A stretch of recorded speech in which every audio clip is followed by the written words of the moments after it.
national anthem.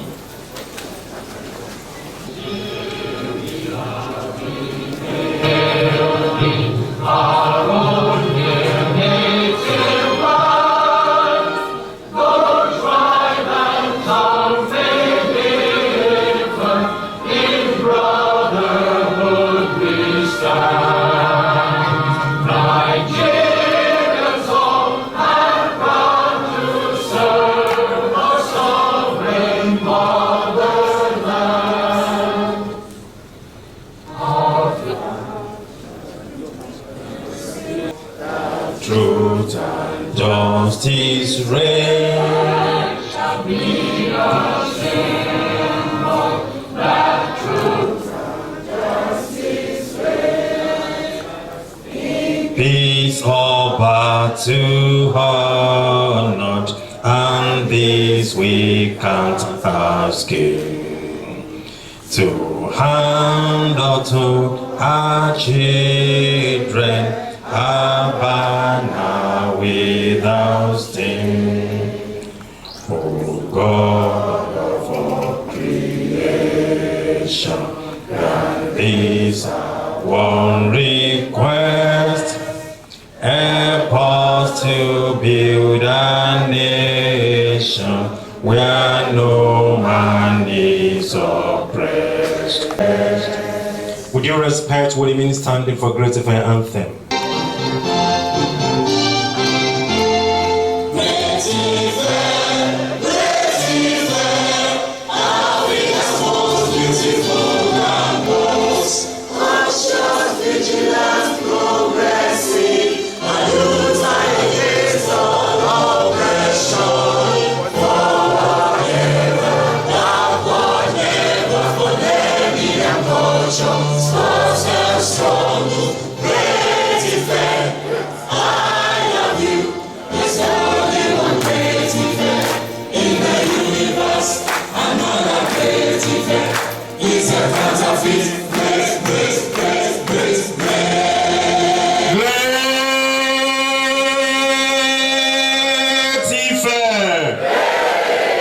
We may be seated, please.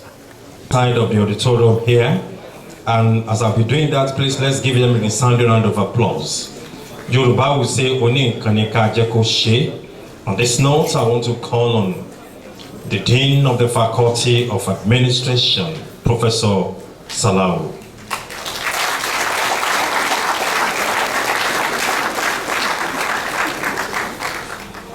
And as it's going there, I would also like to call on a highly distinguished scholar, scholar in all ramification. I want to call on our father, the one and only, who has made me proud today. In fact, when he was addressing us at the Vice Chancellor's place there at floor O, I nearly wanted to make myself an Ekiti indigene because of his humility. I'm talking of the guest speaker of today and the chairman board of the Nigerian Port Authority, distinguished Senator Adedayo Adeyeye. We can do much better for him.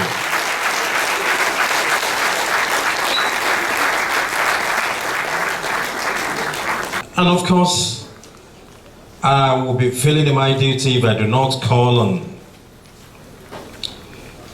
a great alumnus of this university. The motto of this university is for learning and for culture. I want to call on His Majesty, the Orogun of Okeila, Oba Dokun Abolari, Kabiyesi, Aroye Kaya the First.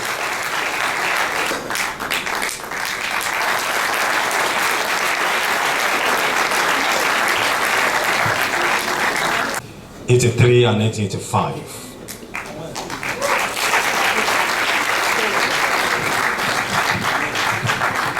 And of course, with a resounding round of applause, I want to call on His Excellency, the Executive Governor of Ekiti State, ably represented here by no less a person than Secretary to the State Government, Professor Abibat Adubiaro. Mommy, please move to the podium. Let your applause be gender sensitive.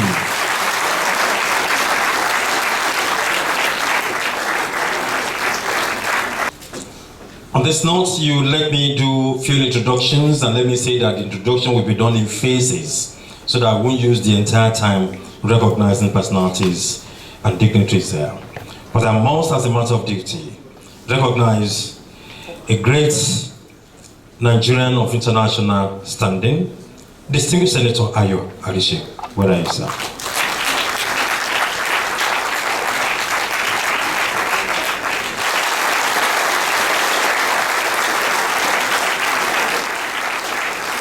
Senator Gbenga Obadara.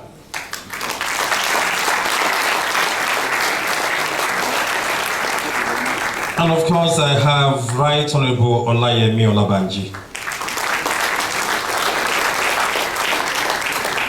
Honorable Ladi Owolabi is also in the house. My brother, Honorable Prince Tilewa Shijuade. And a great alumnus of this university in whom I'm well pleased, Right Honorable Bosun Oladele.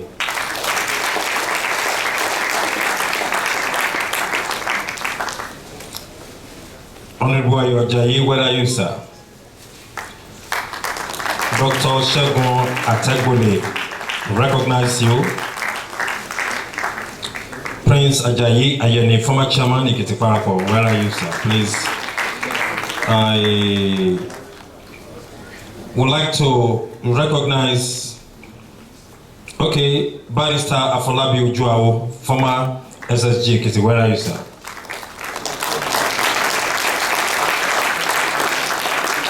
I reintroduce my teacher, my former teacher, Kabiyesi, an alumnus of this university, first degree here, master's degree here, another degree here, another degree here. Honorable of Okela, His Majesty Kabiyesi Abolarin Adedokun. I know. Akikoba ni bẹ̀rẹ̀, akikoba ni jókòó. Shall we say Kabiyesi o? One more time. Shall we say Kabiyesi? Mama. We can be seated, please. I'm glad to see her today seated. She taught me at my undergraduate level, part 1, part 2, part 3. Beautiful, dignified, and dandified. The Lord has made this Ado Ekiti woman, a former lecturer here, who is above 70 years of age, a former deputy governor of Ekiti State. Mama, my teacher, Professor Modupe Adelabu.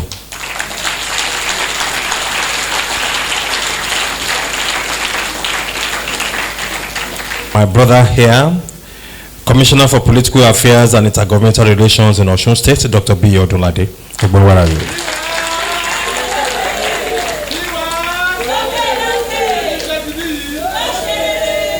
Eda Tunji Falana, where are you? Dr. Bayo Ilawole, Dr. Samuel Adedokun, Mr. Bolanle Fasua, Pastor Dr. Yemi Olayinka, Professor Mumi. Just like I said when we were the Vice Chancellor, our distinguished senator is not here alone. The mommy is here. When you see a man that is ageless like him, who is cool, calm, collected, and decent, you will know that the home front is okay. Mommy, the wife, one and only of our own, Senator Mrs. Adeyeye.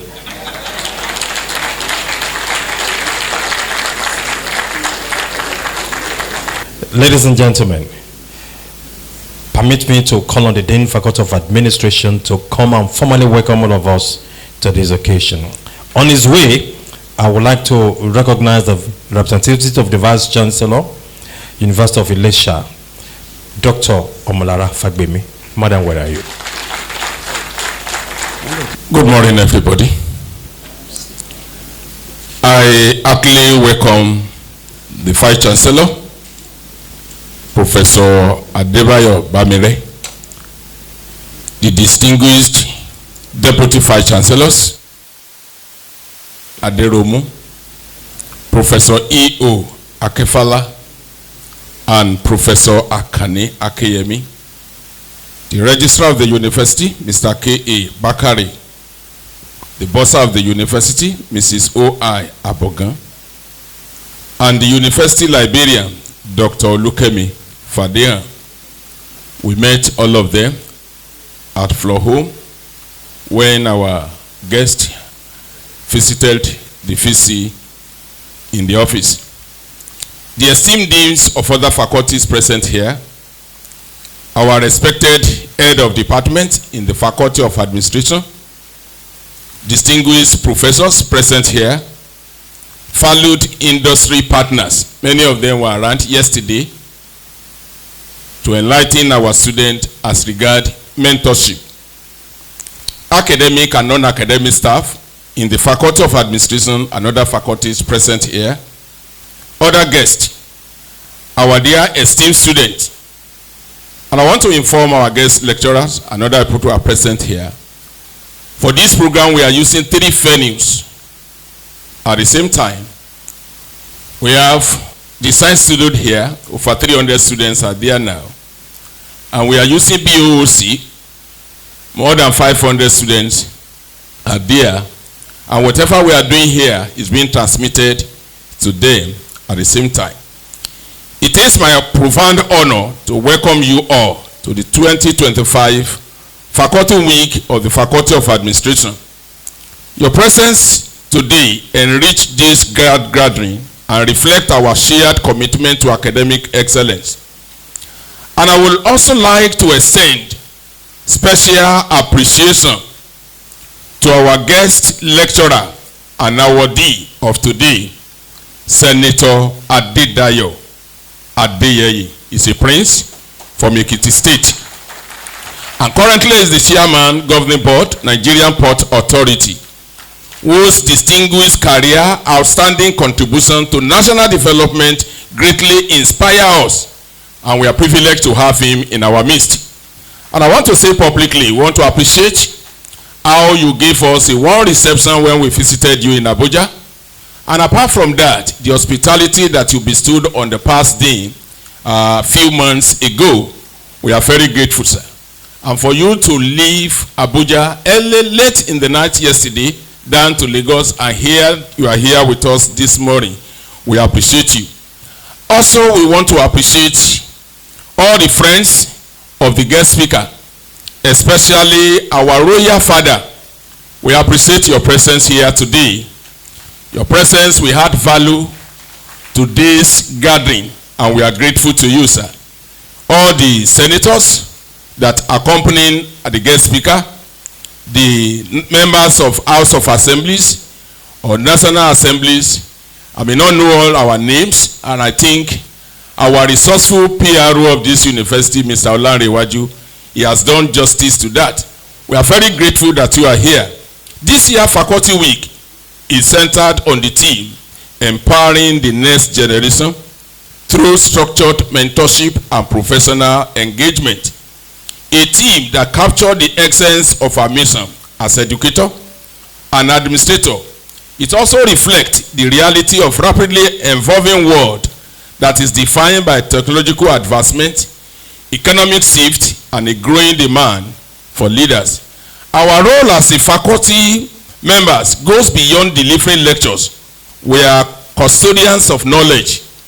We are shapers of characters and architects of the pathway that connect academic theory with professional practice. That is why yesterday we invited those who have made it in this industry. They came around yesterday to expose to our students the secret of success in their career. In today's dynamic world, students must be equipped not only with theoretical knowledge, but also with the practical, industrial relevant skill. Professional exposure bridge the gap between the academic preparation and workplace expectation. It prepares our students not just to find jobs, but also to create value after graduation. As a faculty, We carry a significant responsibility of nurture the next generation of administrators, managers, diplomats, accountants, and public service professionals. Faculty of Administration contains 5 departments: Department of Accounting, Department of Business Administration, Department of Public Administration, Department of International Relations, and Department of Local Government and Development Studies. And through mentorship, students gain clarity in their career path, confidence in their abilities, and guidance for individual. Today, we are celebrating also our retirees from the Faculty of Administration, and whatever they have done, there's no physical parameter we can use to quantify their contribution to the faculty and to the university. Any token we are going to present today, we are just celebrating you, that you are alive to witness today is a living testimony. And the retirees we are talking about cut across both the academics and non-academics. To our special guest, Senator Prince Adeyeye, we remain grateful for your willingness to share your insight, leadership lessons, and life experiences with us. Our students are waiting, academic staff in the Faculty of Administration and other faculty members, they are waiting. The principal officer, they will soon join us. We are waiting for the VC, he will soon join us. We are waiting to listen to you. And somebody says, when educators, professional alumni, and students unite around a common purpose, we create an ecosystem of growth, innovation, and excellence. May this program spark new ideas, enrich connection, and inspire our students to pursue greatness with passion and integrity. I wish everyone a productive engagement and inspiring effect with our guest lecturer today. Once again, I welcome everyone to OAU Obafemi Awolowo University. Thank you. I want to say again that this program is very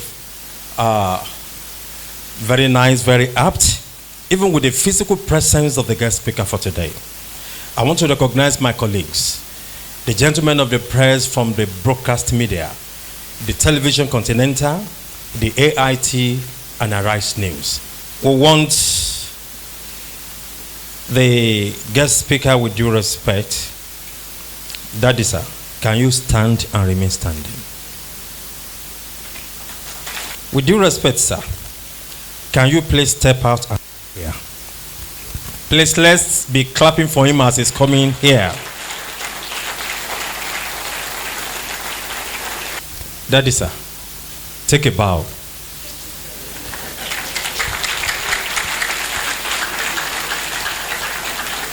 Honestly speaking, I'm fascinated by the superlative degree of humility of this guest speaker. It is not everybody that will be in this type of position, this standing and status, that you see exhibit this candor and glamour. Sir, thank you very much, sir. Somebody will read your citation and is a professor. Professor Helen Olubunmi Aderemi, where are you? Please come forward to read this citation of this fantastic son of Africa. Distinguished guests, ladies and gentlemen, on behalf of the Faculty of Administration, Obafemi Awolowo University, it is with great delight, sense of humility and honor, and thanks to God Almighty that I stand to read to us the citation of our distinguished lifetime leadership achievement awardee of today, standing before us, live and direct. And unlike our amiable public relations officer who was wishing today that was from Ekiti State, I'm very honored and happy and delighted that I am, by marriage, I'm a daughter of the soil with our distinguished guest speaker today. Thank you, sir. I'm very proud to be from Ekiti State today. God bless you, sir. So I read through the citation of Senator Clement Adedayo Adeyeye. Senator Prince Adedayo Adeyeye is an accomplished Nigerian statesman, a scholar, a seasoned lawyer, a journalist of repute, and distinguished public administrator whose career has spanned over 4 decades of meritorious service to Nigeria. And right from his youth, he has shown himself as a distinguished lifetime leader. Born on the 4th of April, 1957 in Ekiti, Senator Prince Adeyeye's lifelong dedication to public service and nation building began early in his academic journey. He attended St. John's Primary School in Hare Ikere, Ekiti. All right. So from 1964 to 1968, where he served as a senior prefect. And then he proceeded to Annunciation School, Ikere, Ekiti, between 1969 and 1973, and then to Christ School, Ado Ekiti, where he obtained his higher school certificate in 1975. We are together, my distinguished senator, sir. He is a product of Nigerian premier institutions like the University of Ibadan, where he obtained a Bachelor of Science with honors in political science in 1978, followed by a Master of Science in political science from the University of Lagos in 1981. His thirst for knowledge and commitment to justice propelled him to study law at the same university, earning honor in law in 1986. And then he was subsequently called to the Nigerian Bar in 1987 after completing his professional training at the Nigerian Law School. Senator Prince Adeyeye's professional career reflects a rare blend of intellectual versatility and administrative acumen, a man of immense intellect and drive. Senator Adeyeye's career has spanned journalism, law, education, and politics. He began as a teacher at Mary Immaculate Grammar School, Ado Ekiti, and later served in the Federal Radio Corporation of Nigeria as an editor. His versatility him hold various senior editorial positions at Punch newspaper, and he later became the Deputy General Manager and Company Secretary of Sahel Printing and Publishing Company Limited, publishers of the Nigerian Economics magazine. He went on to establish the law office of Dayo Adeyeye and Company, where he serves as principal partner to this day. Can you please clap for Senator Adeyeye? In public service, Senator Adeyeye has occupied different strategic positions of national importance. In recognition of his leadership acumen, he was appointed the executive chairman of the Ekiti State Universal Basic Educational Board, SUBEB, from 2008 to 2010, where he won national acclaim as the most innovative SUBEB chairman in Nigeria and the best performing SUBEB chairman. Please clap again. In the Southwest in 2020, 2008 and 2009 respectively. He also presented Nigeria at the World Bank Summit. He represented Nigeria at the World Bank Summit on Strategies for Education Reform in Washington, D.C. in 2010 as the only SUBEB chairman nominated by the World Bank. Can we please clap for him?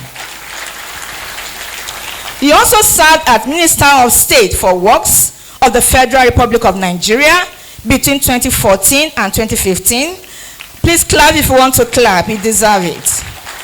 And then demonstrated remarkable vision and diligence in infrastructural development. Senator Adeyeye's distinguished service to academia continued when he was appointed the Pro-Chancellor and Chairman of the Governing Council of Ekiti State University 2015 to 2017, where he provided strategic leadership and promoted institutional excellence. He was a senator of the Federal Republic of Nigeria in 2019. Please clap for this wonderful man.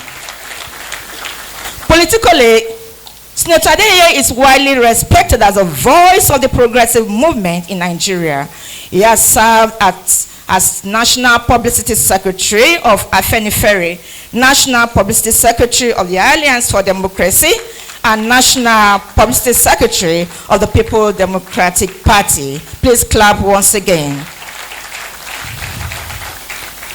He played key roles in the Falai Presidential Campaign Committee and the MKO Abiola Presidential Campaign Organization, where he served as advisor on policy and press matters. He is the national chairman of the Southwest Agenda for Asiwaju Swaga. This foremost support group championed the election of His Excellency Asiwaju Bola Ahmed Tinubu as President of the Federal Republic of Nigeria. A prolific writer and communicator, Senator Adeyeye has authored over 400 publications in Nigerian newspapers and magazines, and is the author of The 40 Glorious Years, the biography of Oba Adetunla Adeleye, the Elekole of Ikole Ekiti. God bless you, sir. He is a proud member of several professional associations, including the Nigerian Bar Association, the Nigerian Society of International Law, the Nigerian Union of Journalists, the Nigerian Institute of Public Relations, and the Commonwealth Journalists Association. In his early days, he demonstrated leadership potential, serving as Information Minister of Teda Hall and Secretary of the Political Science Students Association during his time at the University of Ibadan. Please can we give him a round of applause? Beyond his professional and political engagements, Senator Adeyeye is a man of refined taste and character. He is a member of the Inland Club Ado-Ekiti and the Lagos Country Club Ikeja. His hobbies include reading and playing table tennis, reflecting his balanced approach to life and service. His career trajectory from the classroom to the newsroom, from the courtroom to the Senate chamber, reveals an unwavering devotion to the ideas of leadership. Advocate of education, a bridge builder, a man of immense humility and character, Senator Adeyeye's legacy continues to inspire a new generation of leaders in Nigeria and beyond. Senator Prince Adedayo Adeyeye is happily married to Mrs. Adetomilola Adeyeye, and their union is blessed with children. May I, with most humility and humbleness, distinguished ladies and gentlemen, please join me with a standing ovation in welcoming a visionary leader, a scholar, an orator, and a patriot, Senator Prince Adedayo Adeyeye. God bless you, sir. We're happy to have you here.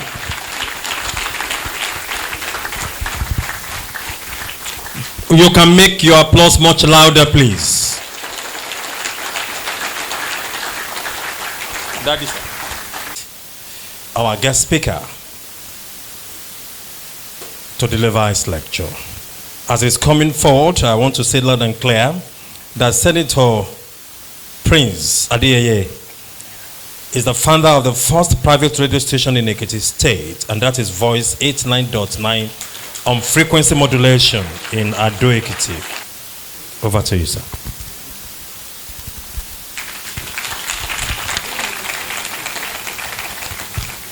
Thank you very much, the MC.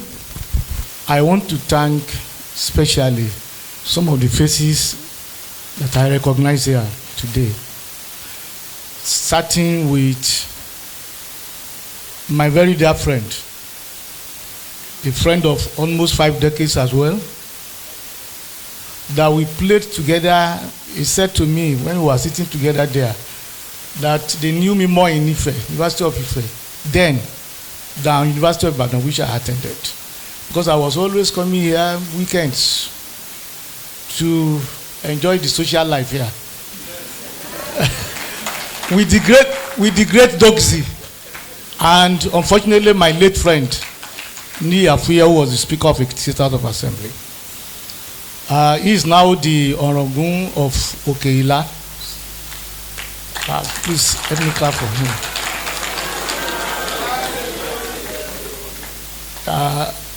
We call him Doxy, and he liked parties a lot.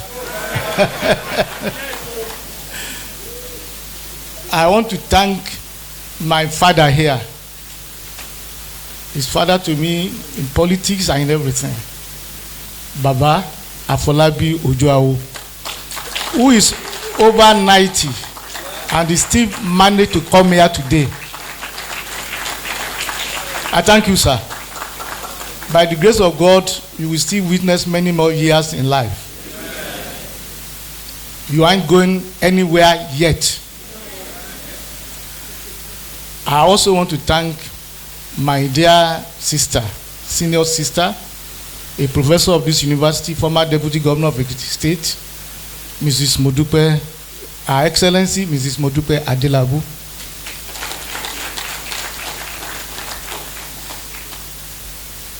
The mother is from Ekiti. And I used to, in those days when I was in primary school, my mother would go to Ado to buy things which we come to sell in Ise.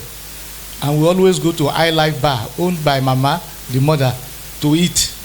And we will eat plenty, and when we are going, my mother will pretend to bring out money to say, okay, let me pay a year, let me get me from a little, let me because I won't get any nibo. I am HB. So, our mama, when I was in Subeb, she came to visit me. So, may our soul rest in perfect peace. I thank my friends who are here, particularly Senator Ayo Arishe. Like I said, when the VC received us, we've been there together since 1969.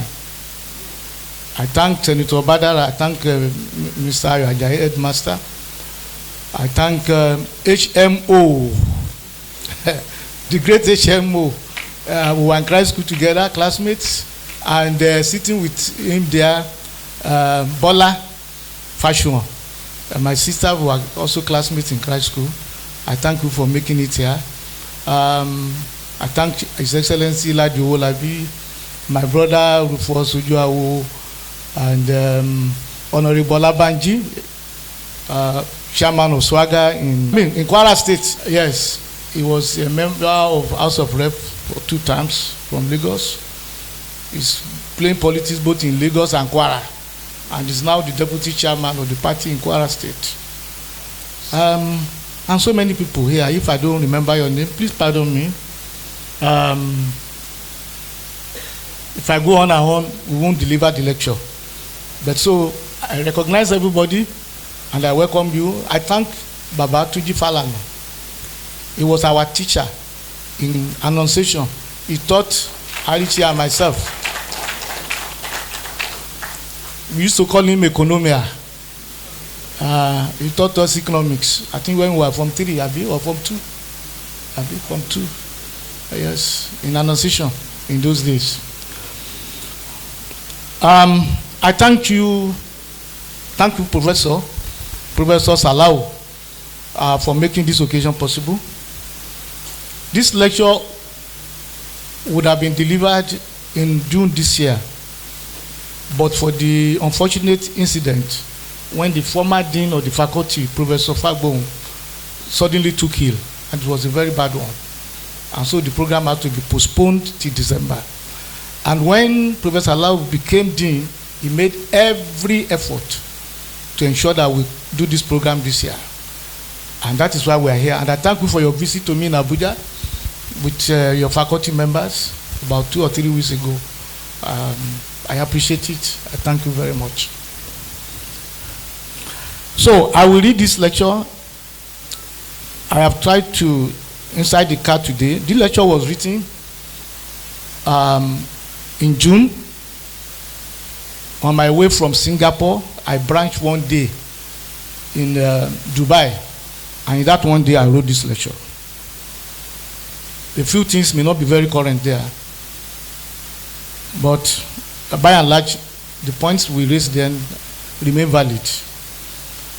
And as I read on, Where I see there ought to be a few updating, I will do so. But by and large, it won't take me more than 30 to maybe 35 minutes to conclude. So I won't take all of your time. I know people, the attention span is very, very small nowadays. So let me go. The University of Ife is a university that I really recognized. It's a great citadel of learning. And it's appropriate that it is also named after the person I consider to be the greatest politician in Nigeria, the late Chief Obafemi Awolowo.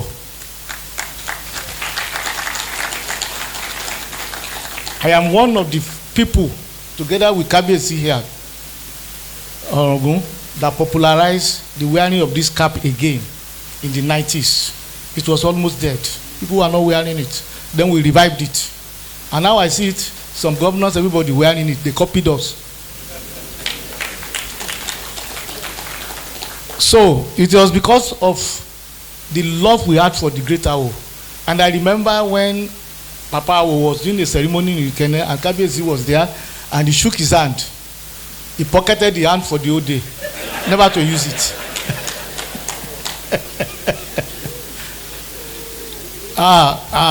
We were really very serious Awois in those days, and up to today. But I want to, great as Ife is, the VC kept on emphasizing this is the most beautiful university in Africa.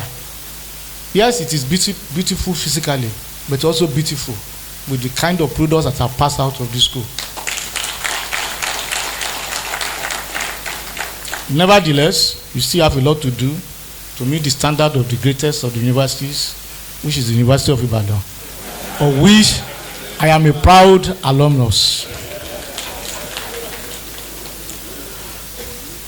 The Faculty of Administration of this university is unique. It is not a faculty that is common or replicated in other universities. I commend the vision that led to its establishment.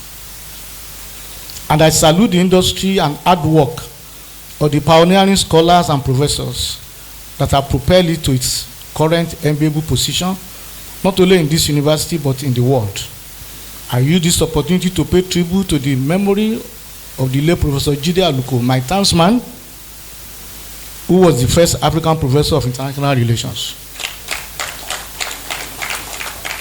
And Professor Dipo Adamalekun, world-renowned academic and former World Bank consultant, two academic giants who were among the pioneers.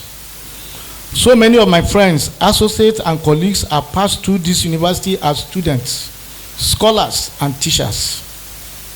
My respect for their collective achievements and the world-class pedigree of this prestigious institution made my decision to accept this invitation to deliver this lecture very easy. I thank Professor Fagbo, the former dean, who first made contact with me to give me the award and then asked me to deliver the lecture. And I want to thank the current dean, Professor Salau, for his tireless effort to make sure that this event take place today. I thank the staff of the faculty for finding me worthy for this presentation before a quality audience such as we have here today. They recognize the need and the necessity for constant interaction between the gown and the town, and that this exchange need not be a one-way traffic flowing from the researcher or scholar to the rest of the society, but that the researcher or scholar can enrich his knowledge by occasional exposure to the ideas that may come from outside of the ivory tower. The topic on which I have been asked to speak, mentorship, a tool for fostering progressive democracy, is a very apt and germane. It's very apt and germane, especially at this time, when the issue of whether or not Nigerian democracy will survive has become a matter of great concern, which cannot just be taken for granted. The functionality otherwise of our democracy is a subject that has already reached the very forefront of national discourse. Definition of terms. What is mentorship? Mentorship is a relational process where someone with experience guides another in developing skills, confidence, and knowledge. Progressive democracy can be defined as holding periodic free, fair, and transparent elections, and the creation of inclusive, transparent, participatory, and just societies. There is mentorship in every area of human endeavor. The most obvious example of mentorship in Nigerian business or economy is the Igbo apprentice business model. Under this system, a young apprentice is attached to a master. He works for the master and sometimes lives with the master for a number of years, during which time he is exposed to all aspects of the master's business. He receives no salaries, but little pocket money for sustenance. He did everything relating to the business that the master entrusts him to do. At the end of an agreed time, after which he must have learned all the rudiments of the business, he is set free, and the master is obligated to set him up in business. This is why the Igbos have relocated so many of their shops all over Africa, not only in Nigeria, everywhere you go, because of this apprenticeship system. He establishes his own business, and he is soon joined by young apprentices, and so the system goes on and on. This Igbo apprenticeship business model has been adjudged as the most successful in Africa.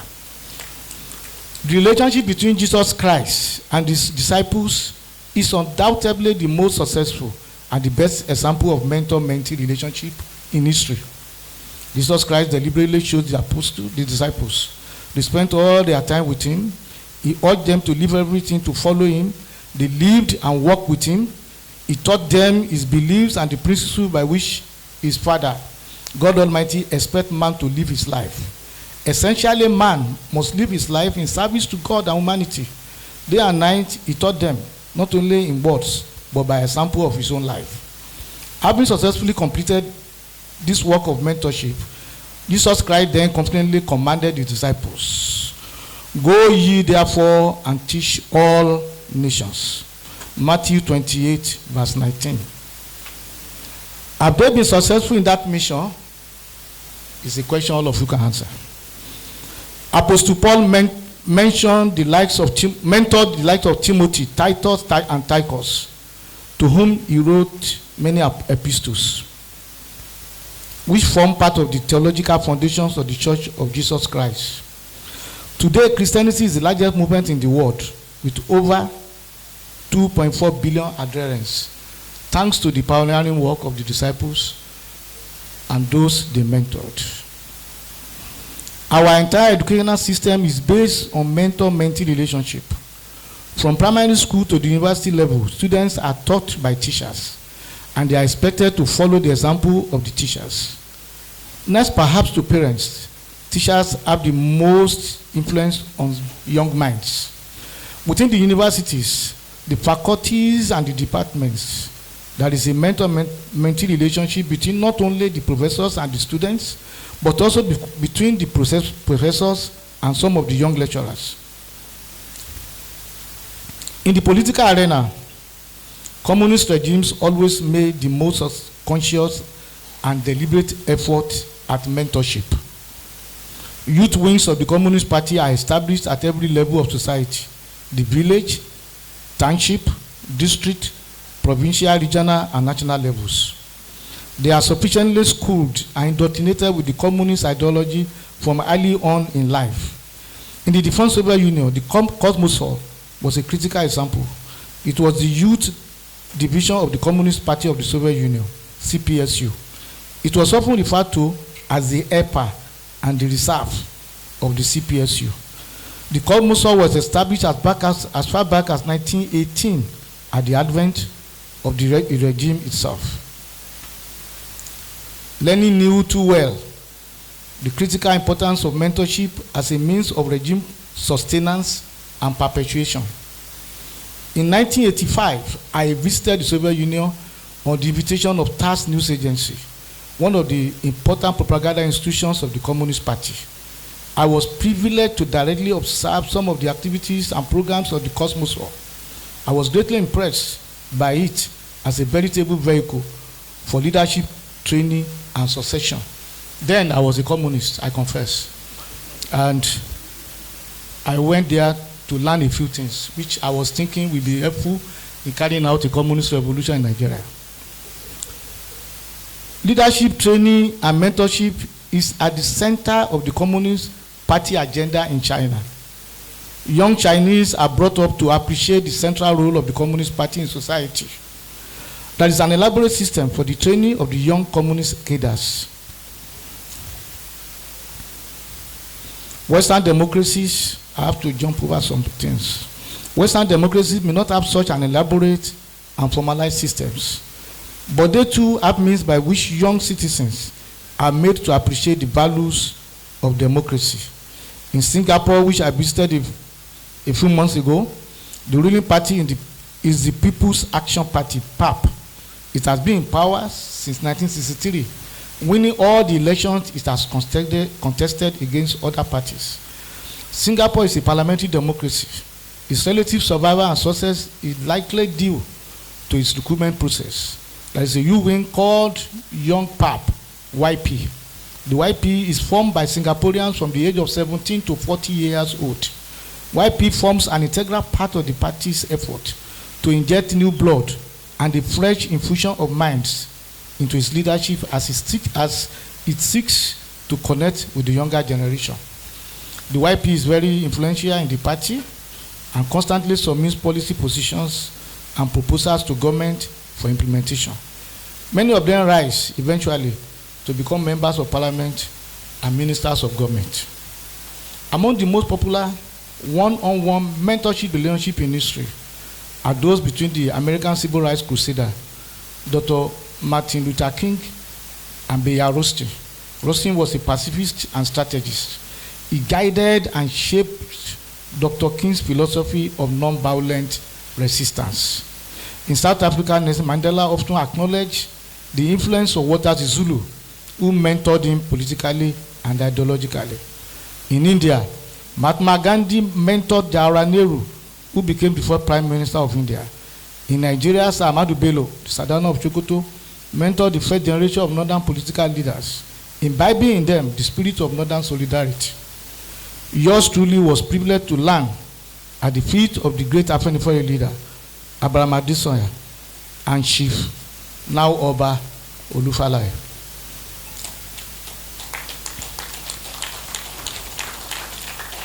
In the present democratic dispensation, Bola Ahmed Tinubu stands out clearly as a great example of a mentor. Anyone who has been somebody in the politics of Lagos State came from his political stable. Because Lagos is a cosmopolitan state with people from all over the country, many of those who passed through his political school are found out to occupy high political offices in their states of origin. We have an example in Ekiti. MOB was commissioner there. He taught him politics. He's now Senate leader representing Ekiti Central. Leader Alake is minister now. He was a commissioner under him. These are all people who passed from his political school. I'm talking only just to mention a few Ekiti people. In Nigeria, the Action Group, formed by the late Chief Obafemi Awolowo, was the first political party to form a youth wing. This provided the mentorship platform for many that were later referred to as Awoists. The political parties that we have today have no youth wing, properly so called. Many of them simply make provision for the position of youth leader in their executive working committees at various levels. That you are a youth leader does not necessarily mean that you are a youth. In fact, you don't have to be in the present dispensation. We have therefore seen instances in which some of the youth leaders are in fact senior citizens who are 60 years old and above. It is just a slot which has to be filled by the zone to which it has been allocated. This shows the seriousness that we attach, or the unseriousness that we attach to the issue of youth mentorship. Despite the indifference of the political parties, the issue of mentorship has become very urgent for our democratic system. After 26 years of uninterrupted democracy, one would have assumed that the debate on democracy as a system of government is settled in Nigeria. But recent statements and attacks by prominent figures, some of whom are even at the forefront of the struggle for democracy, and some of whom have held the highest offices in the land under these democratic dispensations, has created an atmosphere of uncertainty for the future of our democracy. A prominent former pro-democracy activist recently said that our democracy is not working for the people and we need to change it. Also, a former president who ruled for good 8 years recently said that our democracy has failed. He said Western-style democracy cannot work in Africa. He advocated for a new democracy based on Africa's peculiar realities and cultural background. He did not elaborate on what this peculiar African cultural background is. It is also curious that in his 8 years at the helm, he never complained for once about the workings of the Constitution and democracy. He, in fact, resisted every demand for constitutional review. As National Public Secretary of Afenifere, I remember that we wrote in many letters. I'm talking of President Obasanjo for Sovereign National Conference to review our constitution, all of which he turned down, never considered. There are others who have complained that democracy has not delivered sufficient dividends, so-called divisions of democracy for the people. They claim that economic growth is slow and the welfare of the people neglected. They see no benefits that democracy has brought to the life of the ordinary people. Lately, the complaint is about what is said to be an attempt to impose a one-party system on Nigeria. In recent times, there have been a wave of high-profile defections from the opposition political parties to the ruling party APC. The defections have continued unabated since June of 2023, involving members of the various houses of assembly, including the National Assembly, governors and prominent political figures who are ex-this and ex-that. With the recent defections of the governors of Delta, Akwa Ibom, Enugu, and Bayelsa states from the PDP, which were the strongholds of the PDP since 1999, and the very credible speculation that other PDP and opposition governors will likely follow suit very soon, alarm bells began to sound loud and deafening. But defections from one party to another is not new in Nigeria. It started right from the First Republic. You recall that Chief Ladoke Akintola and his followers moved from the AG to the NNDP, and so many others moved as they liked in those days. Whatever appearance of ideological differentiation, because really, in those days it could still be somehow strange, because there was still some semblance of ideological differentiation among the parties. But whatever appearance of ideological differentiation there might have been among the political parties of the First and Second Republics were nailed in the Third Republic by then President Ibrahim Babangida. Babangida wanted strictly centrist political parties, and he went ahead to form the two parties by himself, the SDP and the NRC. He built their offices from the local government level to the national level. But most importantly, he wrote their respective manifestos. The two political parties, Social Democratic Party, SDP, and National Republican Convention, NRC, were put firmly in the center. In his own words, one a little to the left, the other a little to the right, but all of them in the center.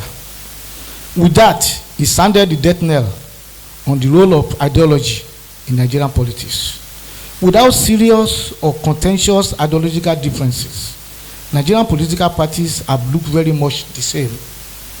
You can only identify them by the individuals who belong to each of them. In the absence of ideology, movement between them have been relatively easy. And with a strong president who is a master of the game, like President Bola Ahmed Tinubu, the floodgates have been swung open. Even more disturbing is what appears to be a celebration of military dictatorship, especially in the social media, by our youths. Some have even gone as far as calling for a military coup. And this is why mentorship is very important in this democracy. Some of them have gone as far in social media to call for military coup. The Burkinabe leader, Ibrahim Traore, is the poster boy of this group of young Nigerians. He is daily portrayed as Africa's new savior, in quote, who is standing up to the Western imperialists, taking control of his nation's resources and propelling it to rapid growth and development. Some salivate on what such a charismatic young leader can do for Nigeria. The reality is actually the opposite of what is being painted. Ibrahim Traore is the creation of Russian intelligence. He has merely exchanged one master for another, and his regime is anything but stable. Evidence of that is the numerous coup attempts that he has survived with the help of the Russians.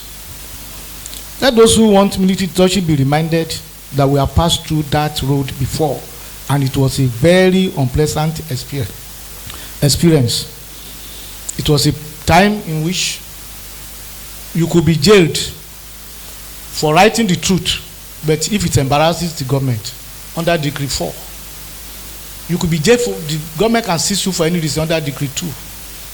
You remember the case of Tunde Thompson and Duduka Irabo. They wrote the truth. They published that Nigeria was going to appoint Anania High Commissioner to London. It was the truth. He was subsequently appointed. But then President Buhari said it to embarrass the government because they leaked it. He jailed them. That's military regime, just to cite a few examples. It was a time in which we should cough, and they don't like your face, they put you to prison. You remember the imprisonment of people like Papa Adesanya, Bola Iganko, simply because they were agitating for the revalidation of June 12 elections. So, and some of us were compelled at that point in time to form a group called the Idile, of which Kabiyesi was a member, to fight under the auspices of Nadeko for June 12. And many of us could not even sleep in our houses in those days, because you could be picked up and locked up for months. And I remember that I would take leaflets and lie to my wife. Going to meet one man who was going to find me a contract at Nigerian Insurance Corporation. I will leave the house by 3 a.m. Actually, what I was doing was go to Yaba and drop those leaflets and run back to the house later. The leaflets against Abacha. Because you couldn't express yourself openly as we are doing now, and yet some of our youths who are here are advocating for military regime. May it never happen to Nigeria again. The youths of today who are admirers of the lives of Traore do not know and have not experienced the horrors of military dictatorship. How lucky they are. Yoruba people say, "Ọmọdé ò mọ oògùn ó pè lẹ́fọ̀ọ́." Translated roughly, if I'm correct, those who know English very well, a child does not know medicine, or maybe I will call it juju, he thinks it is vegetable. Am I right in translation? Military rule is bad, sad, and ugly. I cannot begin to enumerate its many ugly sides.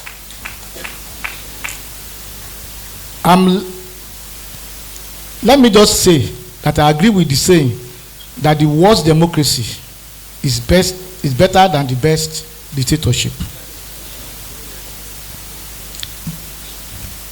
Back to those who are calling for African democracy or democracy with African flavor. We are not sure of what they actually mean by it. Suffice to say that we have had such tired cliches before.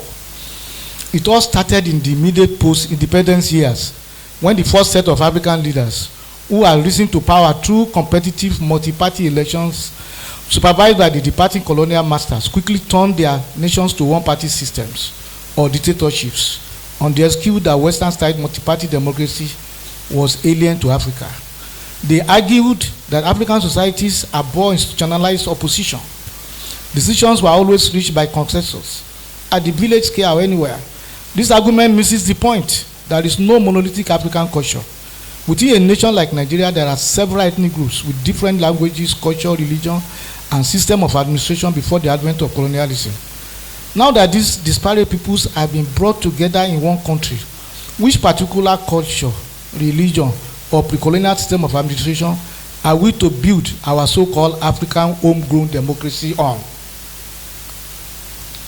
The so-called African democracy, which allowed for only one-party systems, was nothing more than an ingenious effort at self-preservation and perpetuation by would-be dictators. Culture and religion ought not to be an impediment to the practice of multi-party democracy. And I will go on to give you an example why democracy can work in anywhere. Irrespective of culture, irrespective of background, irrespective of race, democracy can thrive in any land where people are committed to it. Any nation, irrespective of cultural, religious, and historical background, that desires to have multi-party democracy can work at it and make a success of it. Several nations with diverse religions and culture are successfully practicing multi-party democracy.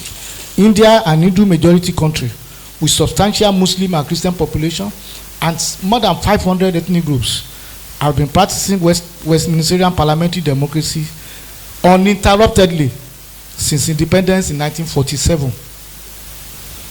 Indonesia, the largest Muslim country in the world, is a democracy. Israel, the only Jewish majority nation in the world, decided at its founding in 1948 that it will be a parliamentary democracy. Today, it remains the only island of democracy in the sea of autocracy in the Middle East. So also are majority Buddhist nations like Japan and Singapore.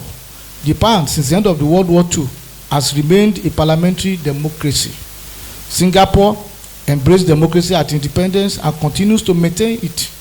In Africa, countries such as China, Ghana, South Africa, Namibia, Zambia, Botswana, Mauritius, and our own beloved Nigeria, I dare say, have maintained their democratic systems in spite of serious challenges for over 2 decades. So clearly, democracy can thrive in any country, whatever religion or cultural background, if people are very committed to it. Those who accuse President Bola Ahmed Tinubu of driving Nigeria towards a one-party system are crying wolf where there is none. Crossing from one party to another has always been with us in Nigeria, like I said before. We need to establish a distinction between one-party systems and one-party domination. There's a clear distinction between a one-party system and one-party domination. The former is a constitution, that is the one-party system, is a constitutionally instituted one-party rule, while the latter is the dominance of one party in a multi-party environment for a period of time. It's not forever. In a one-party system, only one party, the ruling party, can legally exist, whereas a dominant party continues to compete with other parties. There is nothing bad with having a dominant party as long as periodic, free, fair, and transparent elections are guaranteed. Japan is one country with a dominant political party. The Liberal Democratic Party, LDP, frequently abbreviated as to LDP or Jiminto, founded in 1955, has been in power almost continuously, except for brief periods 1993 to 96, and again from 2009 to 2012. The party fostered close links between Japanese business and government, playing a major role in the country's economic miracle in the early 60s and 70s. The same situation is replicated in Singapore, where the People's Action Party, PAP, has been in power since independence in 1965, under the able leadership of its first Prime Minister, the iconic Lee Kuan Yew. It achieved the transition from a third world nation to a highly developed first world nation in less than 3 decades. It's not just one-party domination. There are also many democracies with two-party domination. Some of the more established democracies fall into this category. The United States of America and the United Kingdom of Great Britain and Ireland, UK, are the most obvious examples. The UK, for example, has, unknown to many people here, has 393 registered political parties, out of which only 2, the Conservative Party and the Labour Party, are dominant. They have been rotating government between themselves for quite a while, but they have 393 parties in UK. 13 parties are currently represented in Parliament, including Liberal Democrats, Scottish National Party (SNP), Sinn Féin, Reform UK, Green Party, and Plain Cymru, Welsh Party. The same is true of the United States, where we have the Democratic Party and the Republican Party. Even at the height of the Cold War, we still had a communist party in America. And there are so many other political parties competing in America at every election, but only two are dominant. The domination of one or two political parties in a democracy is not for all times. A party remains dominant only for as long as people accept it. Its fortunes can change depending on its performance, leadership, public perception, and changing circumstances. Here in Nigeria, the People's Democratic Party, PDP, was dominant from 1999 to 2015. At a time, it controlled 27 out of the 36 states of the Federation. It appeared so invisible that its then national chairman, Vicente Bulafo, declared with confidence that the party will rule for at least 60 years. As we can see, it was only in power for slightly more than a quarter of that predicted time. So those who are currently in opposition need not despair. Their own time may come before the next 60 years, or maybe after I have retired. Our democracy is not perfect. No democracy in the world is perfect. As Hillary Clinton, former First Lady, Secretary of State, and former president candidate noted, American democracy, even after 200 years, still remains a work in progress. No doubt we face many challenges, the challenges of insecurity, unemployment and underemployment, inflation, youth restiveness, poverty, tumultuous election processes, and the terrible erosion of competence in the judiciary. In spite of all this, we have recorded modest achievements for which we can be proud since the advent of this democratic dispensation. After 26 years of practice, we have managed to substantially improve our electoral process. When we started in 1999, our elections were crude, brutish, totally out of tune with the ethos of democracy and practices in many advanced democracies. It was characterized by ballot stuffing and snatching, deliberate mathematical miscalculation, and extreme violence. It was a survival of the fittest in an obedient state of nature. Contestants wanted to win at all costs, without regard to the wishes of the people. Those who had state power and means of violence prevailed in most cases. I was a victim of that election in 1999 to when I contested for the 3rd Senate. And I was the only person that lost in the South House West under the AD. But to the glory of God, for all those who contested at that time in 1999, I'm probably the only person still standing.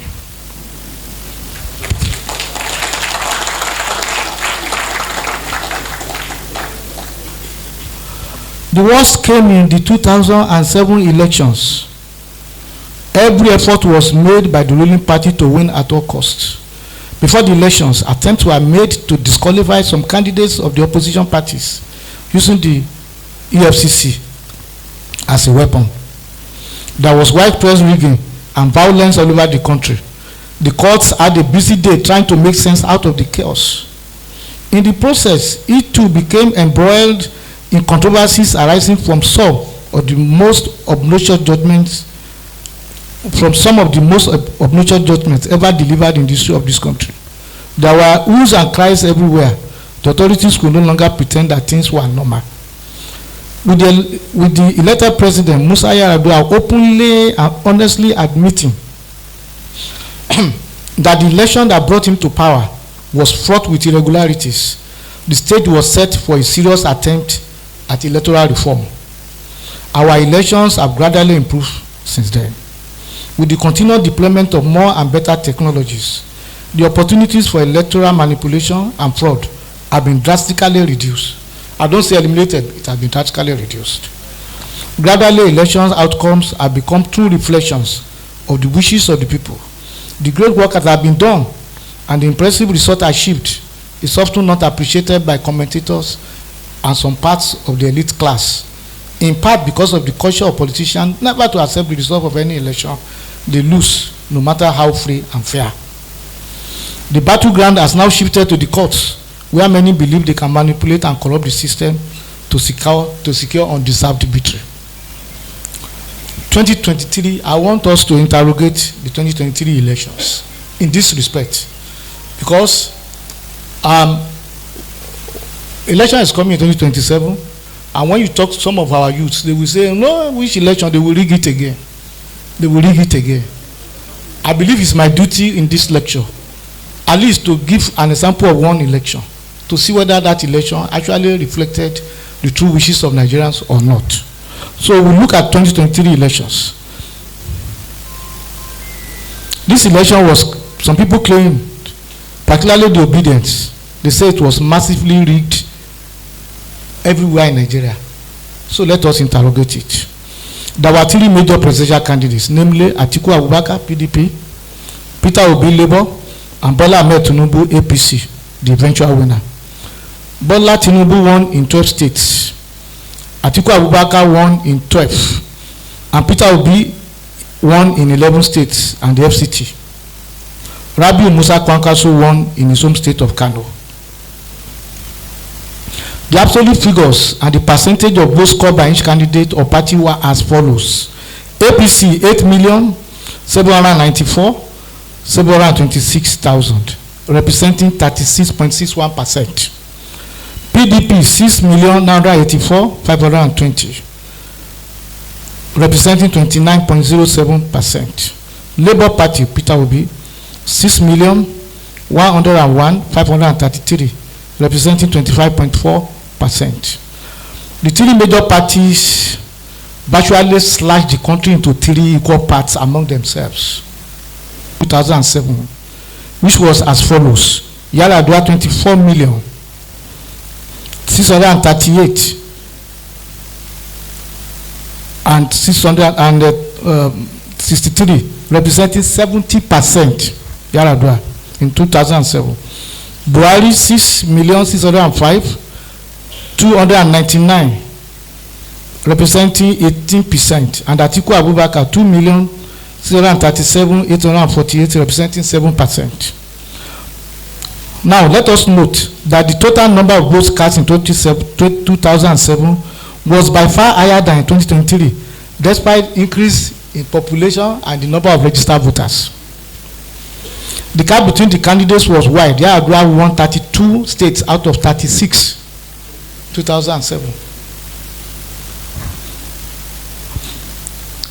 If the 2023 elections were rigged, as some people claim, then the question will be by whom. Tinubu lost his home state of Lagos to Peter Obi. Is it that Tinubu has no capacity to rig in Lagos? For those who are saying that election was rigged, Tinubu ruled Lagos for 8 years, and has been instrumental to putting governors there since then. Has no capacity to rig in Lagos. He lost. He also lost Osun State to Atiku Abubakar, this state. He lost two, and this is Heartland of Yoruba land, where he comes from. And he lost here in Osun.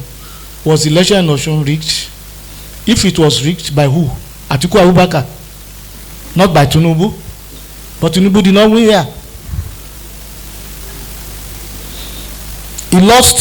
Tinubu lost 2 states in the southwest, where he has been one of the dominant political figures since 1999.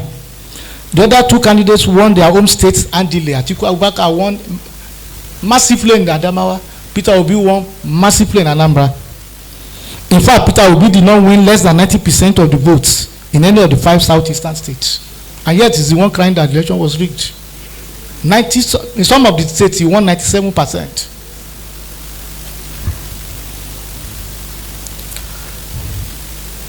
And yet, he and his followers are the ones crying the most that the election was rigged, like I said. It is important to know that at the time of the election, the APC controlled 23 states, had governors in 23 states. Yet, Tinubu could only win outrightly in only 12 states. What of the other 11 states? The governors of the remaining 11 states could not rig for him, Abi.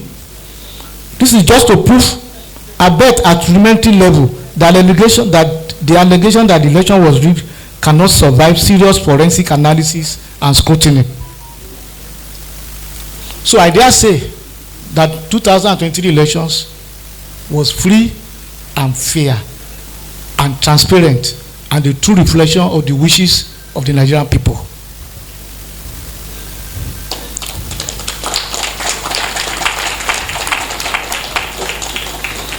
out of the 5 states of the southeast that Peter Obi won massively, his party could only win one of the states 2 weeks later in the governorship election.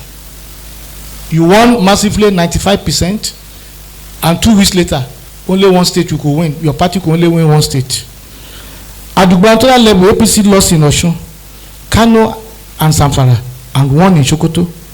Whereas APC managed to retain the governorship seat in Kaduna, it lost all the Senate seats and most of the House of Reps seats. Voters made the choice between parties in different elections.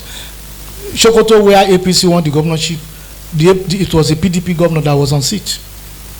In Kaduna, we had an APC governor. Okay, we managed to win the governorship, but we lost all the National Assembly seats, apart from one House of Rep. So is does that look at an election that was rigged? So who's doing the rigging?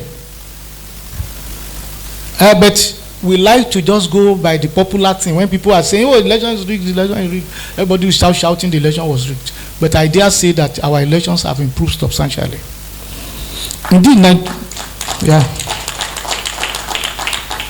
Indeed, Nigeria reached an important milestone in the conduct of elections and the maturity of our democracy in 2015, when President Goodluck Ebele Jonathan, the incumbent, considered defeat and called to congratulate the winner, Muhammadu Buhari, even before the final votes were tallied. Such is very rare in Africa.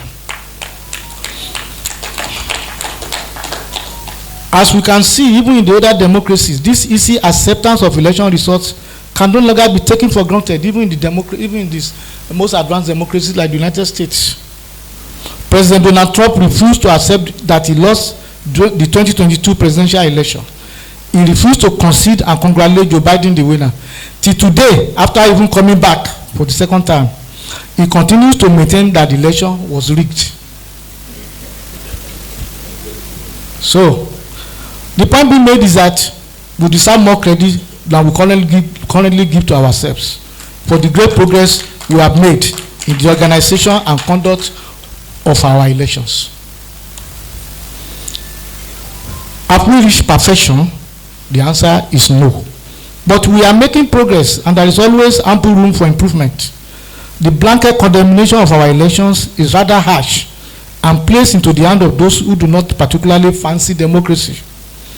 This and some other unfounded allegations denigrate our democracy, denigrating our democracy, are what the sponsors of the Burkinabe ruler Traore are using against our country and playing on the minds of our youth today to promote the senseless and ignorant call for military intervention in our democracy.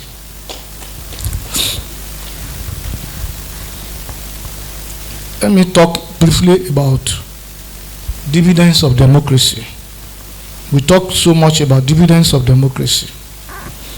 The phrase dividends of democracy in itself assumes that democracy is a better system of government than autocracy. It should therefore, as people reason, produce tangible results, dividends, in terms of better life, a better life for the people. This is as it should be. Any system that fails to meet the aspirations of the people cannot survive for long. Although things are not as rosy as we would want, we have recorded tangible economic growth and development under this democratic dispensation compared with the past military administrations. Agree or not, there is substantial improvement in infrastructural development, especially in the areas of rail and air transportation. We have also made progress in terms of road construction and maintenance, particularly under Bola Ahmed Tinubu with the coastal road and so many other interventions all over the country. Even as I was coming today, I went through a bad road. But the happy news is that the road is being reconstructed from Ilesha to Ibadan with what we call rigid pavement, concrete that will last for over 100 years. It is now that you are seeing a president doing the real work. I was in the Ministry of Works as minister, and when I got there, part of the briefing I got was that you can have a road that will last 2 weeks. You can have a road that will last 1 month. You can have a road that will last 6 months. You can have a road that will last 2-3 years. You can have a road that will last 10 years, and you can have a road that will last 100 years. And I asked which roads can last for 100 years. And they said concrete roads, rigid pavement. And I saw a sample of it in America, in Texas, particularly in Dallas. That's what they use there. When you do a road, you just forget it for a lifetime. All of you by this road, when this road is completed, your children will still pass through it, you students. And there will be no problem with it. This is the first president doing the right thing. And we must commend him.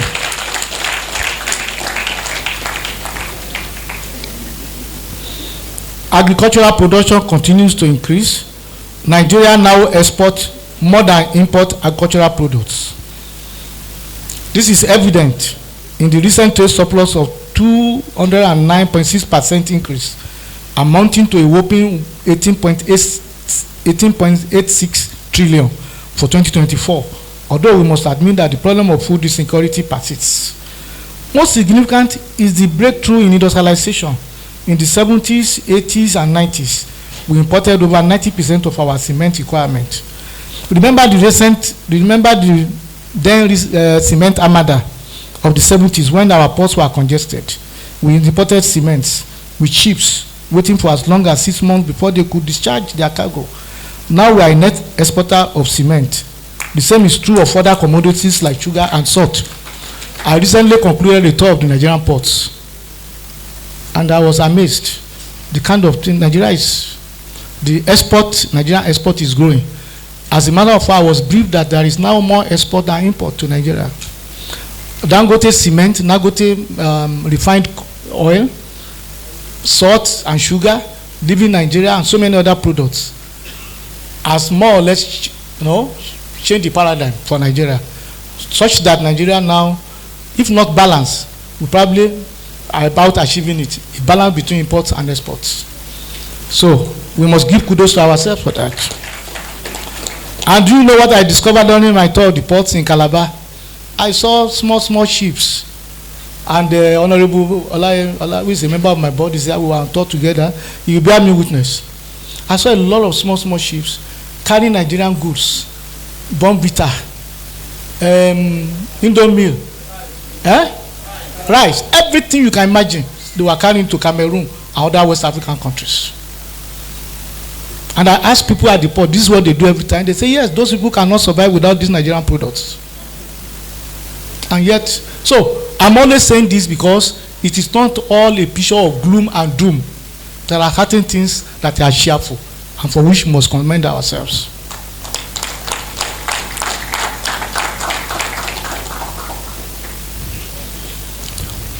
Now, for the students, the government of President Bola Ahmed Tinubu must be commended for introducing the Students' Loan Fund, NED Fund. Thank you for clapping very well. In our own time in the 70s, when we were in the university in the 70s, we had a similar arrangement. We took loans and we enjoyed it. We were happy students. And after some time, maybe the thing was not properly managed, it ceased. And then we had difficulties for our students. But we're happy that this president has listened to those who advise that we must have a return to it. And I'm now sure all of you can access funds that make life easier for yourselves. In education, still continue in education, there has been an exponential increase in the number of universities. When I entered the University of Ibadan in 1975 as an 18-year-old, there were only 6 universities in Nigeria. 6. University of Ibadan, and the junior ones, the junior ones like University of Ife, like University of Lagos, like Benin, Nsukka, and ABU. Those were the universities. But that year, some other universities were established, like University of Jos, University of Calabar, University of Ilorin. 2 of those universities were campuses of the University of Ibadan. What is now University of Jos was University of Ibadan Jos campus. University of Ilorin was University of Ibadan Ilorin campus. And some of my classmates that will finish in UI together refused to continue in that place, and they came to UI to complete their studies because they were admitted by the greatest. How can they go to the lesser ones?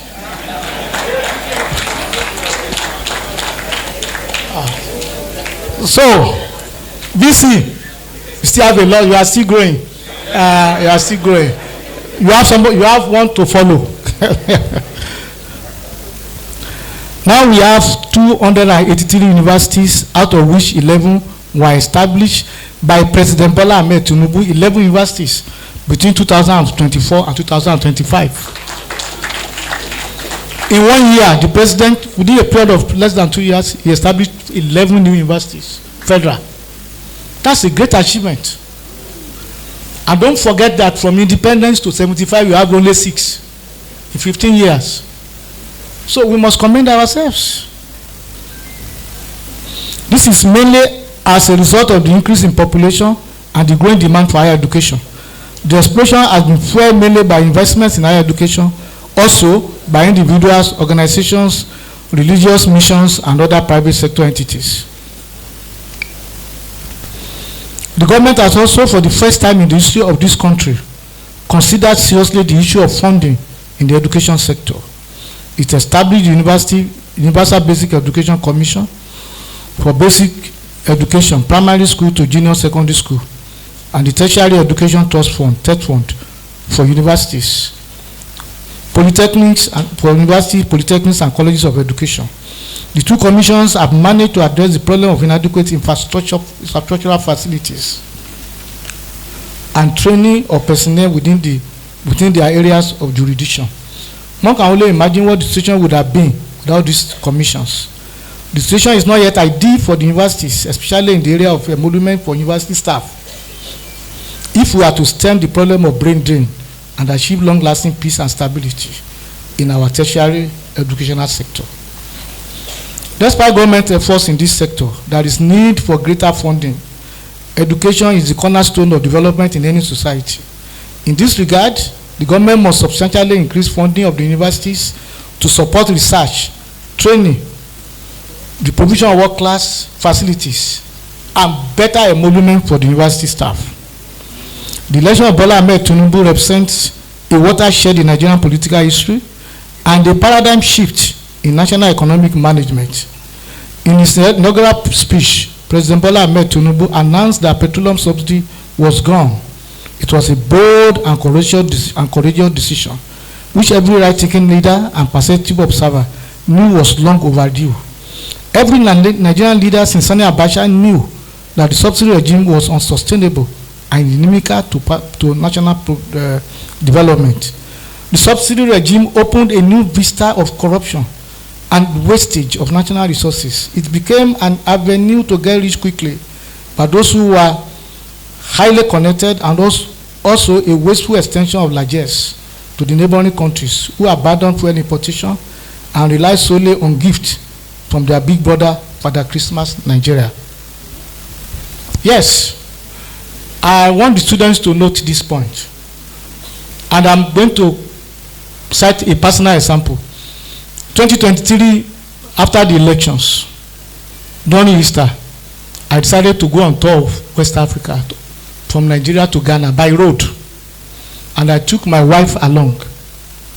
And we took a vehicle from Lagos. I wanted my wife to see those countries. And when we got to, by the time we got to Togo, it was like 9 p.m. because we left Lagos very late. And I asked the driver, I said, Mr. Man, you have not bought fuel since we left Lagos. So this is 9 p.m. And I understand this place to Accra is over 2.5 hours. I don't want this vehicle to stop on the way due to fuel shortage, and your fuel has gone. Therefore, you must buy fuel in this Togo. I'm not leaving unless you buy fuel.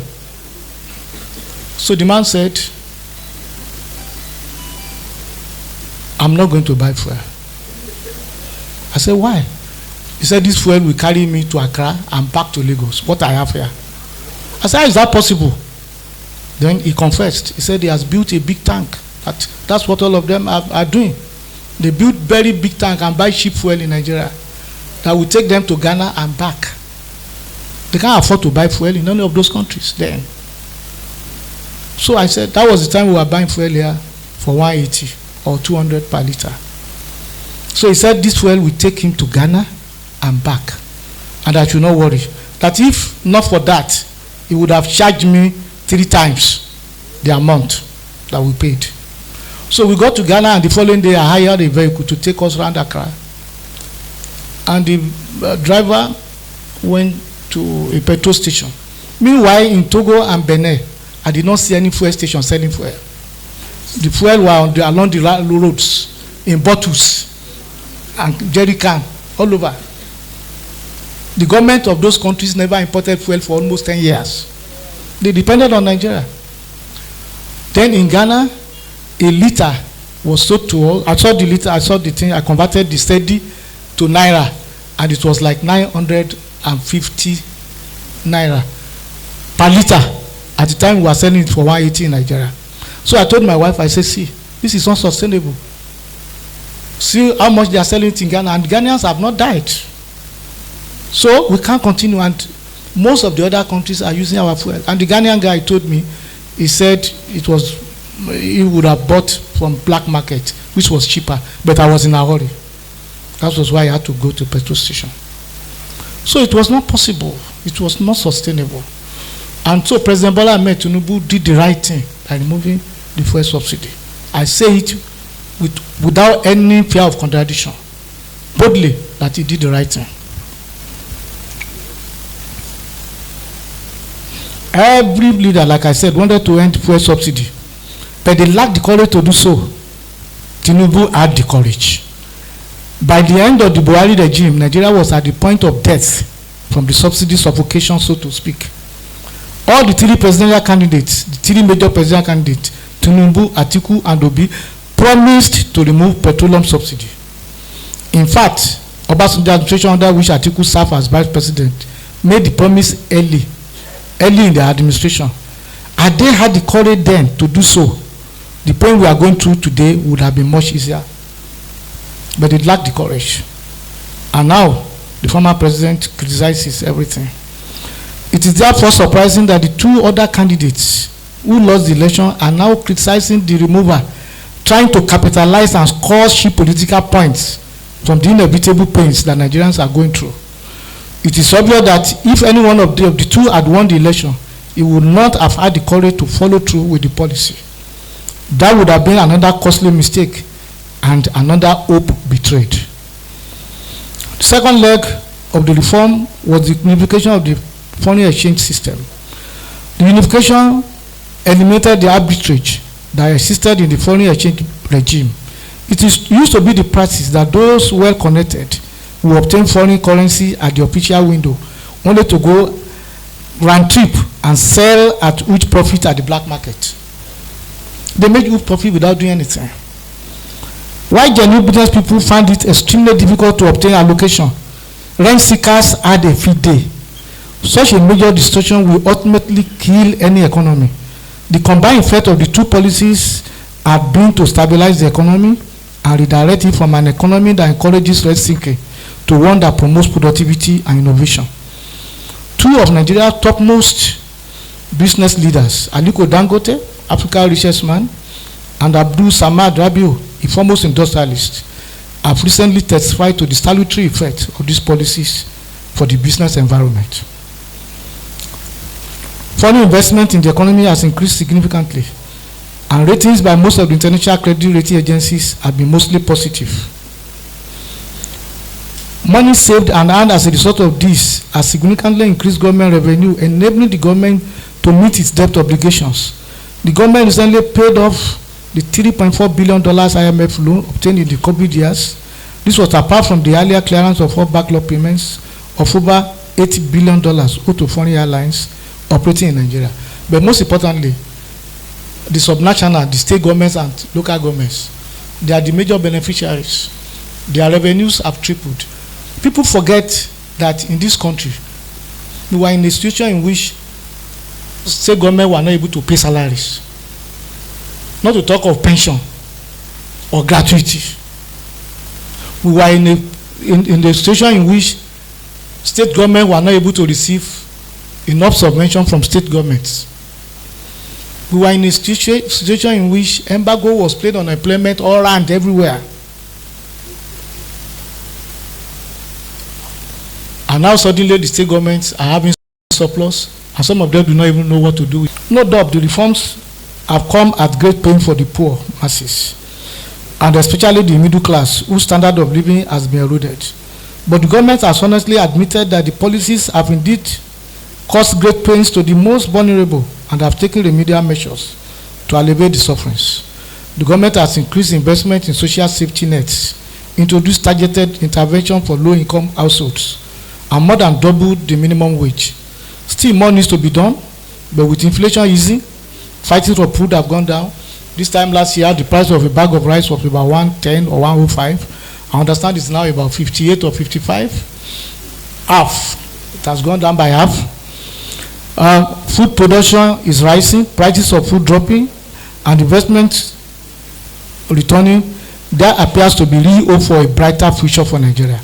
We just need to be patient and allow the mysterious man, President Bola Ahmed Tinubu, sail our ship of state to a safe harbor. We must remember that gold will only become that precious jewel only after it has passed through fire. I cannot but talk about the debilitating security challenges that we currently face. In recent times, we have seen kidnapping here, kidnapping there, school children being abducted in the dead of the night, people invading the churches and taking away worshippers. Let me say right from the outset that I consider this to be orchestrated, contrived, and sponsored. The sudden wave of these kidnappings must suggest to any reasonable person that it's not just ordinary. It is being manipulated, it is being sponsored, it is being orchestrated by some group of people who want to discredit this government and who probably are afraid that the president is likely to have an easy way in the 2027 elections. So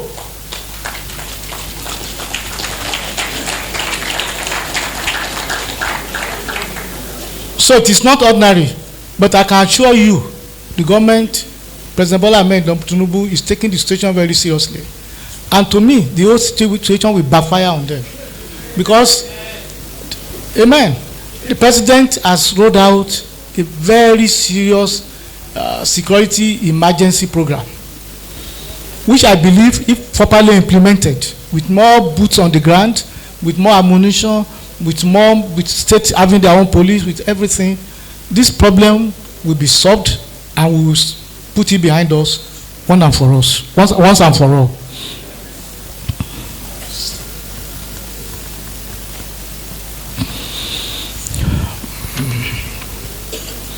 In summary, what I have been saying since, I have tried to state the case for democracy, because it's alarming that our youth who have never experienced military dictatorship are now clamoring for one.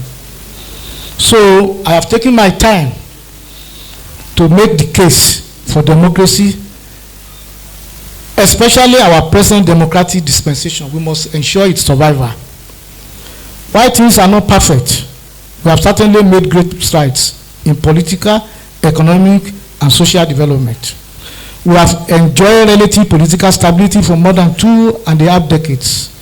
Our men in uniform have been saved the trauma of premature deaths through coups and tanker coups. Imagine the number of bright men trained with resources that we have lost in the numerous coups and mutinies that took place since January 1966.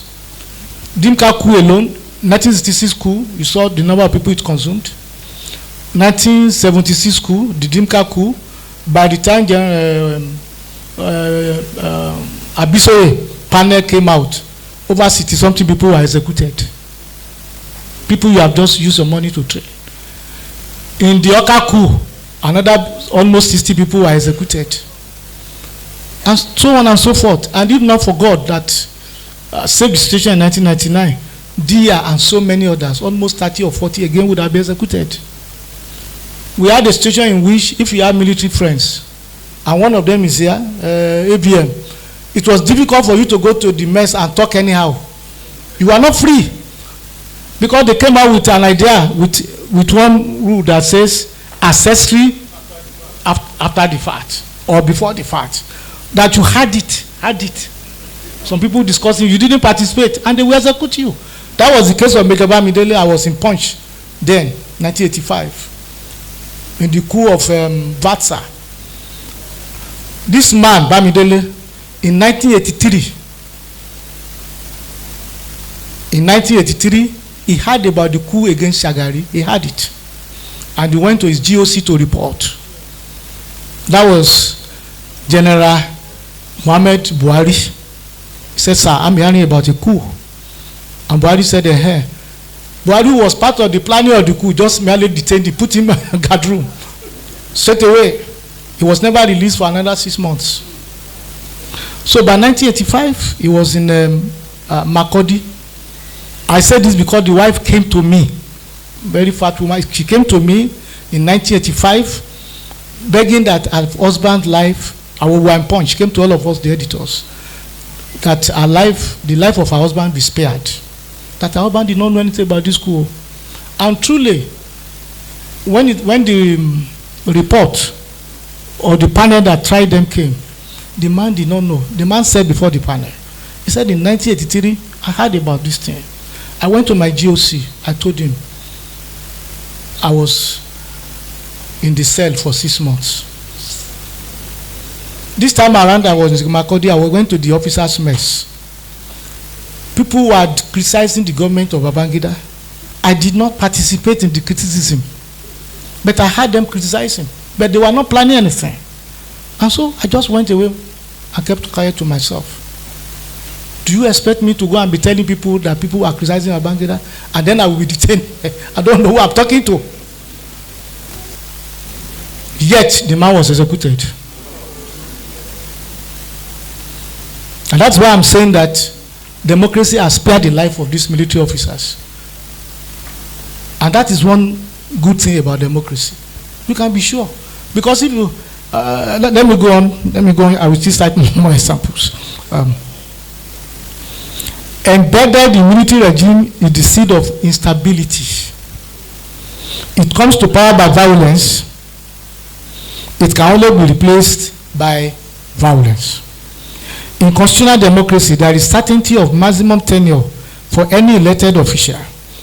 Since the third term agenda was defeated in 2006, 2 years, the issue seems to have been finally settled. For the first time, it has become possible to build a career in politics. We have also recorded important economic achievements, socio-cultural harmony, and relative unity. The centrifugal forces are still out there, but the voice of unity is also growing louder and louder. This democracy is therefore worth fighting for.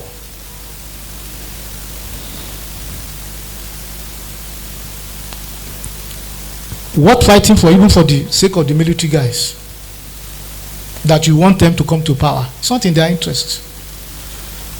In the Oka coup, there was a major from Adamawa State, and the story was told to me by the late Senator Jonathan Sugena, because the man came from his area. The guy did not know about the coup. He was in hospital, but he was very close to Dimka. But he didn't know about the coup because he was terribly ill. So when the report came, the report by Abisoye said, this man, if he were okay, not sick, he would have been part of the coup. Because all his friends are there. But we are recommending that he should be honorably discharged, retired, because he didn't participate. But the military authorities said no, rope him in, and they executed him. Yes, I'm saying this as a journalist. He was executed. So, those of you clamoring for military rule, you don't know what you are clamoring for. God forbid in Nigeria. This democracy is therefore worth fighting for. It is worth sustaining. But a system that it is worth sustaining, but a system that does not constantly regenerate itself will soon be on the verge of atrophy. This is where mentorship comes in as a tool for fostering democracy. It is a task not only for political leaders, but also leaders in business, religion, the academia, and traditional institutions. Everyone who believes that democracy must be preserved have the responsibility of ensuring that the next generation and generations after embrace its values and ethos. We must establish and promote mentorship programs that are progressive in terms of its inclusion, the welfare of the people, and rapid socio-economic development. Political leaders who believe in this principle have the most responsibility to ensure their sustenance. Each leader with the necessary reputation and pedigree must embark on one-on-one mentorship of the younger generation. I, for one, have done a little in my own little space. I have a movement called PAM, an acronym for Prince Adedayo Adeyeye movement in Ekiti State. Anytime I'm at home, we meet, during which I have the opportunity to share my ideas with them, with my followers. Sometimes our meetings look more like a university lecture room without professors. This is also true of many leaders and their followers. This type of mentorship, of course, has risks. It could become exclusive, transform into a court of highly privileged people who desire to monopolize the political space. So we guide against that. We make sure that we don't turn it into a cult, but as merely a platform to educate ourselves and to mentor the younger ones. This is why we must go beyond these informal structures to establish formal institutions for mentorship. The two main political parties have what they call democratic institutes in Abuja. PDP established its own several years ago. APC has also recently established its own. But not much is being done by the institutes because of lack of serious commitment by the leadership of the parties. Funding is poor, and provision of adequate facilities and personnel is lacking. There is therefore an urgent need to pay more attention to the funding and reinvigoration of the institutes. There must be constant stream of youths attending this and other similar institutions where they will have encounters with political role models and be properly mentored. I even envisage a situation in which students of political science, students of administration in our universities will go and have maybe 2 or 3 week stints in these institutes as part of their maybe what we call it outreach program. It's something I envisage, and therefore we continue to encourage the two political parties to strengthen these institutes. In conclusion, the subtle and not subtle attack on our democracy means that we cannot rest on our oars. This movement calls for a rearmament in defense of our democracy. I have tried in this lecture to make the case that democracy, no matter its shortcomings, is a better form of government. That our democracy is alive, functioning, and delivering dividends to the people, even when there is still ample room for improvement. This improvement can be effectively delivered by leaders who share the values of accountability, justice, fairness, equality, inclusion, and the promotion of the welfare and overall good of the people. It is this set of leaders who can serve as examples, symbols, and beacons of hope for the coming generation. They, other centers of power and influence, and indeed institutions, bear the great responsibility to ensuring that these values are sustained through effective mentorship of the coming generations. Over time, our political ideologies will evolve and become distinct with the sustenance of the current democracy. And it is my sincere belief that this will form a course of study in our institutions in the foreseeable future. Therefore, let me thank you once more for inviting me for this lecture. Professor, thank you very much. I believe that this kind of interface between the town and the gown is imperative, and it should be regular for mutual enrichment. When you wrote me the letter that you wanted to give me an award, they stated there, Senator Professor. So I called them and said, I'm not a professor. Aha. I am not a professor. Maybe you are looking for a lecture to be delivered by a professor. If you do so, you will still be within the same cocoon.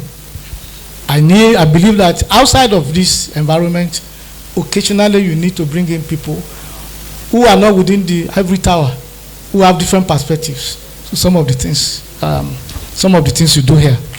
So I want to encourage you to make it more regular. to find time to bring important leaders in business, in politics, and in other spheres of life to occasionally come to interact with the staff and the students of your great institution. Thank you for listening to me.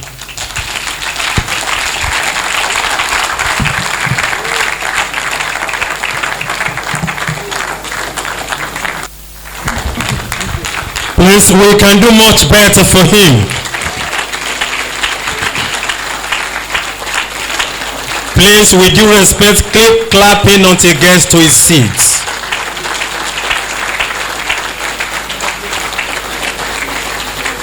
Much louder, please.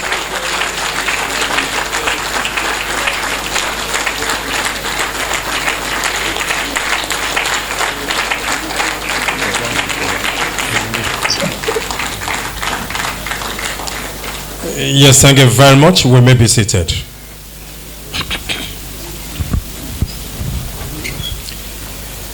Well, I want to appreciate the foresight of those. Mr. Vice Chancellor, with due respect, when the distinguished senator was giving us his speech here, I could see 3 human beings here, highly cerebral. Kábíyèsí, thank you very much. Ẹ ṣe àṣẹ kábíyèsí o.